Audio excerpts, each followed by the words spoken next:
आज है 3 अप्रैल शुक्रवार का दिन। हरकारा के इस ऑडियो अंक में आपका स्वागत है। हरकारा लेकर आया है आज के न्यूज़लेटर का पॉडकास्ट जिसे आपके लिए तैयार किया है निधीश त्यागी के साथ राजेश चतुर्वेदी, गौरव नौडियाल, फलक अफशान और विश्वजीत कुमार ने। जिन खबरों का जिक्र हम यहाँ कर रहे हैं उनके लिंक्स और विस्तृत जानकारी मूल न्यूज़लेटर में है। आज हम उन खबरों का विश्लेषण करेंगे जो सत्ता, समाज और वैश्विक स्थिरता को झकझोर रही हैं। पश्चिम बंगाल की मतदाता सूचियों में लॉजिकल डिस्क्रिपेंसी के नाम पर लाखों मुस्लिम मतदाताओं की नागरिकता पर लटकी तलवार और ऑल्ट न्यूज़ के सनसनीखेज खुलासे से शुरुआत करेंगे, जहां डिजिटल दीवारें पारदर्शिता को चुनौती दे रही हैं। महाराष्ट्र की राजनीति में उस वक्त हड़कंप मच गया जब एक यौन शोषण के आरोपी फर्जी बाबा के कॉल रिकॉर्ड्स में उपमुख्यमंत्री एकनाथ शिंदे और भाजपा मंत्रियों के नाम सामने आए। वहीं हरियाणा के पूर्व मुख्यमंत्री भूपेंद्र सिंह हुड्डा को पंचकूला भूमि आवंटन मामले में सीबीआई अदालत से मिली बड़ी कानूनी राहत पर भी नजर डालेंगे। अंतर्राष्ट्रीय मोर्चे पर ईरान अमेरिका युद्ध के 35वें दिन गहराते मानवीय संकट, अमेरिकी सेना प्रमुख की अचानक बर्खास्तगी और नाटो गठबंधन में पड़ती दरारों के बीच पाकिस्तान सरकार द्वारा जनता को राहत देने के लिए पब्लिक ट्रांसपोर्ट मुफ्त करने के अभूतपूर्व फैसले की पड़ताल करेंगे। इन तमाम खबरों के गहरे विश्लेषण के लिए जुड़े रहिए हमारे साथ। ऑल्ट न्यूज़ के लिए अंकित जैन की एक विशेष खोजी रिपोर्ट के मुताबिक पश्चिम बंगाल में मतदाता सूचियों के विशेष गहन पुनरीक्षण ने एक बड़े विवाद को जन्म दे दिया है। रिपोर्ट बताती है कि चुनाव आयोग ने डेटा को पारदर्शी बनाने के बजाय उसे स्कैन की गई पीडीएफ फाइलों के रूप में अपलोड किया, जिससे डेटा का विश्लेषण करना लगभग नामुमकिन हो गया। सबसे चौंकाने वाला खुलासा भवानीपुर और बालीगंज सीटों से हुआ है, जहां एआई टूल्स की मदद से किए गए विश्लेषण में पाया गया कि विचाराधीन श्रेणी में डाले गए मतदाताओं में 66.5% हिस्सेदारी मुस्लिम समुदाय की है। भवानीपुर में हर चौथा मुस्लिम मतदाता संदिग्ध माना गया है, जबकि हिंदुओं में यह अनुपात 17 में से 1 का है। सुप्रीम कोर्ट में इस मामले पर हस्तक्षेप के बाद अब मुख्य चुनाव आयुक्त के खिलाफ महाभियोग का नोटिस भी पेश किया गया है। मुंबई से सुधीर सूर्यवंशी की रिपोर्ट के अनुसार 150 से अधिक महिलाओं के यौन शोषण के आरोपी स्वयंभू बाबा अशोक खरात के कॉल डिटेल रिकॉर्ड (सीडीआर) ने महाराष्ट्र की राजनीति में भूकंप ला दिया है। सामाजिक कार्यकर्ता अंजलि दमानिया द्वारा साझा किए गए आंकड़ों के मुताबिक खरात के संपर्क में उपमुख्यमंत्री एकनाथ शिंदे, भाजपा मंत्री चंद्रकांत पाटिल और रूपाली चाकणकर जैसे बड़े नाम शामिल हैं। सीडीआर से पता चला है कि रूपाली चाकणकर ने पिछले साल खरात को 177 बार फोन किया और दोनों के बीच करीब 9.5 घंटे बात हुई। वहीं मुख्यमंत्री एकनाथ शिंदे और खरात के बीच 17 बार बातचीत दर्ज की गई है, जिसमें सबसे लंबी कॉल 21 मिनट की थी। एसआईटी ने खरात के पास से 200 आपत्तिजनक वीडियो भी बरामद किए हैं। हरियाणा की राजनीति से एक बड़ी खबर है। हरप्रीत बाजवा की रिपोर्ट के मुताबिक पंचकूला की एक विशेष सीबीआई अदालत ने पूर्व मुख्यमंत्री भूपेंद्र सिंह हुड्डा और दिवंगत कांग्रेस नेता मोतीलाल वोरा को एजेएल भूमि आवंटन मामले में दोषमुक्त कर दिया है। अदालत ने प्रवर्तन निदेशालय यानी ईडी की मनी लॉन्ड्रिंग की शिकायत को बंद करने का आदेश दिया।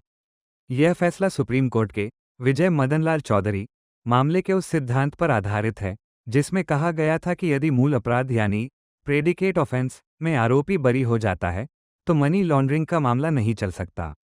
उच्च न्यायालय ने भी माना कि अभियोजन पक्ष किसी भी गलत फायदे या बेईमान इरादे को साबित करने में विफल रहा है। इस्लामाबाद से एएफपी की रिपोर्ट के अनुसार ईरान इजरायल युद्ध के कारण वैश्विक ईंधन कीमतों में आई भारी तेजी के बाद पाकिस्तान सरकार ने जनता को राहत देने के लिए एक अनोखा कदम उठाया है। गृह मंत्री मोहसिन नकवी ने घोषणा की है कि अगले 30 दिनों तक इस्लामाबाद में सभी सरकारी सार्वजनिक परिवहन मुफ्त रहेंगे। इसी तरह का फैसला पंजाब की मुख्यमंत्री मरियम नवाज शरीफ ने भी लिया है। ज्ञात हो कि ईरान पर अमेरिकी हमलों के कारण होर्मुज जलमरूमध्य में आपूर्ति बाधित होने से ईंधन की कीमतें 20% तक बढ़ गई हैं। स्थिति इतनी गंभीर है कि सरकार ने बिजली बचाने के लिए कार्यालयों को सप्ताह में केवल 4 दिन खोलने और स्कूलों को ऑनलाइन शिफ्ट करने का निर्णय लिया है। विकास पाठक की रिपोर्ट के मुताबिक असम की राजनीति में बंगाली भाषी मुसलमानों की आवाज माने जाने वाले बदरुद्दीन अजमल और उनकी पार्टी एआईयूडीएफ के लिए आने वाला समय अग्निपरीक्षा जैसा है। 2024 के लोकसभा चुनावों में कांग्रेस के रकीबुल हसन से 10 लाख वोटों से हारने के बाद अजमल का आधार खिसकता नजर आ रहा है। विश्लेषकों का मानना है कि एनआरसी प्रक्रिया के दौरान 19 लाख लोगों के बाहर होने पर पार्टी अपने वोट बैंक की रक्षा नहीं कर पाई। साथ ही निर्वाचन क्षेत्रों के नए परिसीमन ने मुस्लिम बहुल सीटों की संख्या 30 से घटाकर 22 कर दी है। अब कांग्रेस द्वारा एआईयूडीएफ से दूरी बनाने के बाद पार्टी के लिए अपनी जमीन बचाना मुश्किल हो रहा है। जतिन आनंद की रिपोर्ट के अनुसार आम आदमी पार्टी और राज्यसभा सांसद राघव चड्ढा के बीच की तल्खी अब सार्वजनिक हो गई है। चड्ढा को राज्यसभा में पार्टी के उप नेता पद से हटा दिया गया है।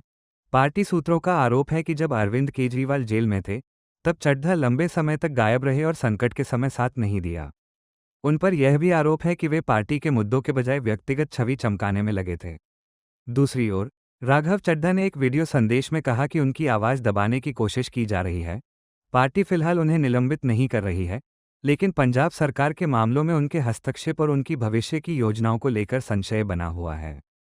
द वायर में आकांक्षा कुमार की रिपोर्ट बताती है कि श्रावस्ती जिले में एक साधारण इफ्तार पार्टी को किस तरह जासूसी और साजिश का रूप दे दिया गया।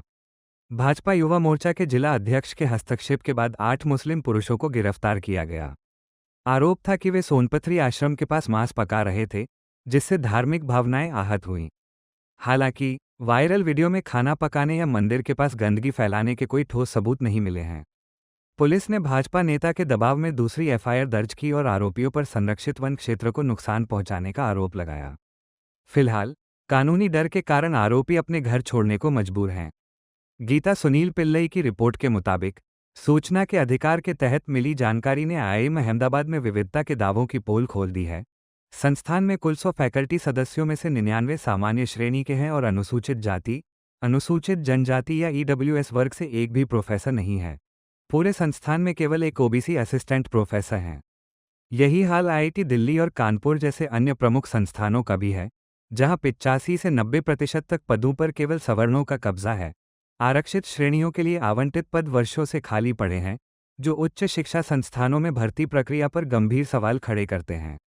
स्क्रोल की रिपोर्ट के अनुसार राजस्थान हाईकोर्ट ने ट्रांसजेंडर व्यक्तियों अधिकारों का संरक्षण संशोधन विधेयक 2026 पर की गई अपनी पिछली आलोचनात्मक टिप्पणियों को हटा दिया है। जस्टिस अरुण मोंगा ने पहले कहा था कि यह कानून स्वपहचान के अधिकार को सीमित कर सकता है, लेकिन अब कोर्ट ने इसे अनपेक्षित गलती बताते हुए स्पष्टीकरण जारी किया है। नया कानून कानूनी लैंगिक पहचान के लिए मेडिकल प्रमाणन को अनिवार्य बनाता है। कोर्ट ने हालांकि राज्य सरकार को निर्देश दिया है कि वो ट्रांसजेंडर समुदाय की स्थिति का आकलन करने के लिए एक समिति बनाए और सरकारी नौकरियों में उन्हें 3% अतिरिक्त वेटेज देने पर विचार करे। सरकार द्वारा सोशल मीडिया पोस्ट हटाए जाने के बढ़ते चलन पर प्रेस क्लब ऑफ इंडिया ने कड़ा ऐतराज जताया है। मकतूब मीडिया के मुताबिक पीसीआई ने इसे मनमाना और अभिव्यक्ति की स्वतंत्रता का उल्लंघन बताया है। फैक्ट चेकर मोहम्मद जुबैर और नेशनल दस्तक जैसे प्लेटफॉर्म्स के खिलाफ हुई कार्रवाई का हवाला देते हुए संगठन ने कहा कि आईटी एक्ट की धारा 69A का दुरुपयोग आलोचनात्मक आवाज़ों को दबाने के लिए किया जा रहा है। टेकडाउन आदेशों में पारदर्शिता की कमी और बिना कारण बताए कंटेंट हटाने को पीसीआई ने लोकतंत्र के लिए चिलिंग इफेक्ट करार दिया है। द हिंदू की रिपोर्ट के मुताबिक मार्च 2026 में भारत का मैन्युफैक्चरिंग पीएमआई गिरकर 53.9 पर आ गया है, जो 4 साल का निचला स्तर है। इसका सीधा संबंध पश्चिम एशिया में जारी युद्ध से है, जिसने वैश्विक सप्लाई चेन और इनपुट लागत को प्रभावित किया है। एल्यूमीनियम, स्टील और ईंधन जैसी बुनियादी चीज़ों के दाम बढ़ने से उत्पादन की रफ्तार सुस्त हुई है। हालांकि अच्छी बात यह है कि अंतर्राष्ट्रीय बाजारों से मांग बने रहने के कारण निर्यात में मामूली बढ़ोतरी देखी गई है। विशेषज्ञों का मानना है कि यदि युद्ध लंबा खींचा, तो भारतीय उद्योगों के लिए लागत का प्रबंधन करना एक बड़ी चुनौती होगी। इस हफ्ते की डीप डाइव में हमने डिजिटल सटायर और कार्टूनिंग पर बढ़ते दबाव का विश्लेषण किया। कार्टूनिस्ट मंजुल और रोफल गांधी के साथ हुई चर्चा में ये बात सामने आई कि सत्ता व्यंग्य और हास्य से असहज महसूस कर रही है। 3 घंटे के भीतर कंटेंट हटाने जैसे नए नियम और स्वतंत्र क्रिएटर्स पर बढ़ती निगरानी ये दर्शाती है कि लोकतांत्रिक स्पेस सिमट रहा है। चर्चा में ये भी उभरा कि भले ही मुख्यधारा मीडिया पर नियंत्रण आसान हो, लेकिन डिजिटल प्लेटफॉर्म्स पर उठने वाली हर आवाज़ को दबाना नामुमकिन है। व्यंग्य केवल मनोरंजन नहीं, बल्कि समाज का आईना है, और इसे दबाना लोकतंत्र के बुनियादी ढांचे पर हमला है। अरुण मायरा ने स्क्रोल में अपने लेख के जरिए अच्छे शासन की परिभाषा पर सवाल उठाए हैं। हाल ही में एचडीएफसी बैंक के चेयरमैन अतानु चक्रवर्ती का इस्तीफा और सुप्रीम कोर्ट द्वारा शिक्षाविदों पर की गई कार्रवाई ये बताती है कि हमारी संस्थाएं अक्सर जनहित के बजाय विशेष हितों की रक्षा में जुट जाती हैं। लेख के अनुसार गवर्नेंस का अर्थ केवल निवेशकों का मुनाफा नहीं, बल्कि समाज के प्रति जवाबदेही होना चाहिए। 1973 के केशवानंद भारती केस का उदाहरण देते हुए मायरा तर्क देते हैं कि सार्वजनिक महत्व की संस्थाओं को हमेशा व्यक्तिगत या कॉर्पोरेट हितों के ऊपर सामाजिक न्याय को प्राथमिकता देनी चाहिए। निधीश के लाइव शो टॉकिंग न्यूज़ में ईरान युद्ध के 35वें दिन की भयावह स्थिति पर चर्चा हुई। अमेरिकी हमलों में ईरान के पाश्चर इंस्टीट्यूट और होनियाक म्यूजिक अकेडमी जैसे सांस्कृतिक और स्वास्थ्य संस्थानों को निशाना बनाया गया है, जिसे युद्ध अपराध की श्रेणी में रखा जा सकता है। रिपोर्टों के अनुसार तेहरान के पास एक प्रमुख हाईवे पुल को नष्ट करने से 13 आम नागरिकों की मौत हो गई है। राष्ट्रपति डोनाल्ड ट्रंप ने इस विनाश का जश्न मनाते हुए ईरान को और कड़े परिणाम भुगतने की धमकी दी है। वहीं कुवैत की तेल रिफाइनरियों पर हुए हमलों ने वैश्विक स्तर पर कच्चे तेल की कीमतों को $109 के पार पहुंचा दिया है। युद्ध के मोर्चे से एक और बड़ी खबर CNN के हवाले से आई है। ईरान के रिवोल्यूशनरी गार्ड कॉर्प्स ने दावा किया है कि उन्होंने एक उन्नत रक्षा प्रणाली के जरिए अमेरिकी F-35 फाइटर जेट को मार गिराया है। हालांकि अमेरिकी सेंट्रल कमांड ने इस दावे को खारिज किया है, लेकिन एक F-15 विमान के गिरने और उसमें से एक सैनिक को सुरक्षित बचाने की पुष्टि की है। व्हाइट हाउस इस स्थिति पर करीब से नजर रख रहा है। उधर इजरायली ड्रोन फैक्ट्री वेलोरिक्स पर ईरानी मिसाइल हमले ने भारी नुकसान पहुंचाया है। ये युद्ध अब केवल सीमाओं तक सीमित नहीं है, बल्कि आधुनिक तकनीक और रणनीतिक वर्चस्व की एक खतरनाक जंग में तब्दील हो चुका है। अल जजीरा की रिपोर्टर एलिजाबेथ मेलिमोपोलोस के मुताबिक ईरान पर जारी हमलों के 35वें दिन मानवीय संकट गहरा गया है। अब तक 2076 लोगों की मौत हो चुकी है और 26,500 से अधिक लोग घायल हैं। ईरान के विदेश मंत्रालय ने पुष्टि की है कि 600 से अधिक स्कूलों को निशाना बनाया गया है, जिससे शिक्षा व्यवस्था ठप है। संयुक्त राष्ट्र मानवाधिकार प्रमुख वोल्कर तुर्क ने चेतावनी दी है कि ऊर्जा केंद्रों पर हमलों से आम नागरिक दवा और ईंधन की भारी कमी से जूझ रहे हैं। ईरान की रेड क्रिसेंट सोसाइटी के अनुसार लगभग 85,000 नागरिक संरचनाएं खंडहर में तब्दील हो चुकी हैं। युद्ध की आर्थिक मार का अंदाजा इस बात से लगाया जा सकता है कि अमेरिका इस जंग पर हर दिन $1 बिलियन खर्च कर रहा है। हालांकि पाकिस्तान और ओमान युद्ध विराम की कोशिशें कर रहे हैं, लेकिन फिलहाल शांति की कोई किरण नजर नहीं आ रही। न्यूयॉर्क टाइम्स की एक सनसनीखेज रिपोर्ट के अनुसार युद्ध के बीच अमेरिकी रक्षा सचिव पीट हेगसेथ ने सेना प्रमुख जनरल रैंडी जॉर्ज को उनके पद से बर्खास्त कर दिया है। ये कदम राष्ट्रपति ट्रंप के उस अभियान का हिस्सा माना जा रहा है जिसके तहत शीर्ष सैन्य नेतृत्व में बड़े फेरबदल किए जा रहे हैं। जनरल जॉर्ज, जिन्होंने सेना के भर्ती संकट और आधुनिक ड्रोन तकनीक को अपनाने में अहम भूमिका निभाई थी, उनकी जगह अब हेगसेथ के करीबी जनरल क्रिस्टोफर लानेवे को कार्यवाहक प्रमुख बनाया गया है। इस अचानक हुई छंटनी से अमेरिकी सैन्य अधिकारियों में भारी नाराजगी है। विशेषज्ञों का मानना है कि युद्ध के दौरान इस तरह का नेतृत्व परिवर्तन सैन्य स्थिरता के लिए एक बड़ा खतरा साबित हो सकता है। एक्सियोस की रिपोर्ट के मुताबिक ईरान युद्ध ने नाटो गठबंधन की नींव हिला दी है।